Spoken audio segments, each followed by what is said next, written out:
은퇴 후 새로운 직장을 구하는 것은 쉽지 않지만 반드시 자격증이나 경력이 있어야 하는 것은 아닙니다. 실제로 오랜 직장 생활을 마무리한 후 별다른 자격 없이도 안정적인 일자리를 찾고 만족하며 일하고 있는 은퇴자의 사례가 있습니다. 오늘은 건물 관리 분야에서 새로운 기회를 찾은 한 은퇴자의 이야기를 들어보겠습니다. 이분은 40년 가까이 직장에 몸담았다가 2020년 말 퇴직했습니다.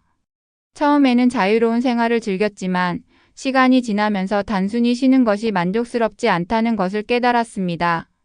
출근할 곳이 없다는 것이 막연한 불안으로 다가왔고 자신이 아직 신체적으로나 정신적으로 충분히 일할 수 있음을 느꼈습니다.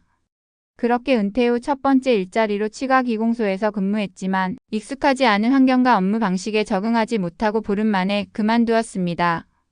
이후 지인의 권유로 학교 야간 당직 전담실 무원으로 취업했지만 야간 근무의 어려움과 가정을 돌보기 어려운 환경 때문에 1년 만에 퇴직을 결심하게 되었습니다. 그러던 중 과거 직장 동료의 소개로 현재의 직장에 입사하게 되었습니다. 현재 근무하는 회사는 상가, 오피스텔 등의 건물을 관리하는 회사로 이분은 관리부장으로서 80여 개의 건물을 담당하는 140여 명의 직원들의 인사와 노무관리, 그리고 총무 업무를 맡고 있습니다. 관리부장이라는 직함이 있지만 실제로는 대외적인 명칭일 뿐 상하 관계가 엄격한 직책은 아닙니다. 업무량이 많지는 않지만 챙겨야 할 것들이 점점 늘어나다 보니 처음 예상했던 것보다는 신경 써야 할 부분이 많았습니다. 그러나 업무 강도가 높거나 큰 부담이 있는 일은 아니며 무엇보다 안정적인 근무 환경에서 일할 수 있다는 것이 가장 큰 장점이라고 합니다. 근무 시간은 오전 9시부터 오후 4시까지 6시간 근무로 일반적인 직장보다 짧아 개인 시간을 충분히 활용할 수 있습니다.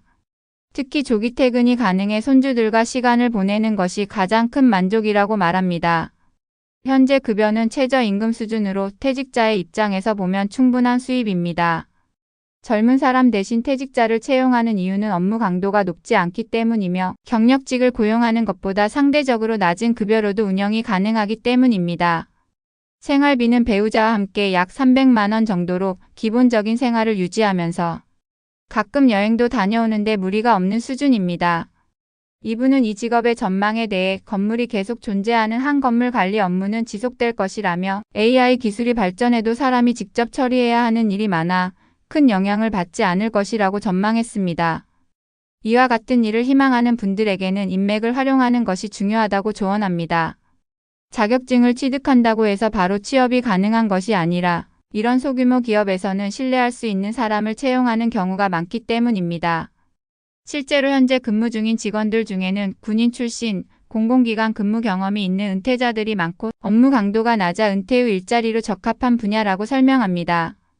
끝으로 은퇴를 앞둔 분들에게는 퇴직 전에 미리 취미나 자기계발을 준비해야 한다고 강조합니다. 오랜 직장 생활 속에서 취미나 관심 분야를 꾸준히 발전시키면 퇴직 후에도 자연스럽게 새로운 길을 찾을 수 있기 때문입니다. 또한 젊은 직장인들에게는 직장과 가정의 균형을 맞추는 것이 중요하며 부부 관계를 돈독히 유지하는 것이 무엇보다 중요하다는 현실적인 조언을 남겼습니다. 은퇴 후에도 충분한 기회가 있으며 경력과 자격증이 없어도 새로운 길을 찾을 수 있습니다.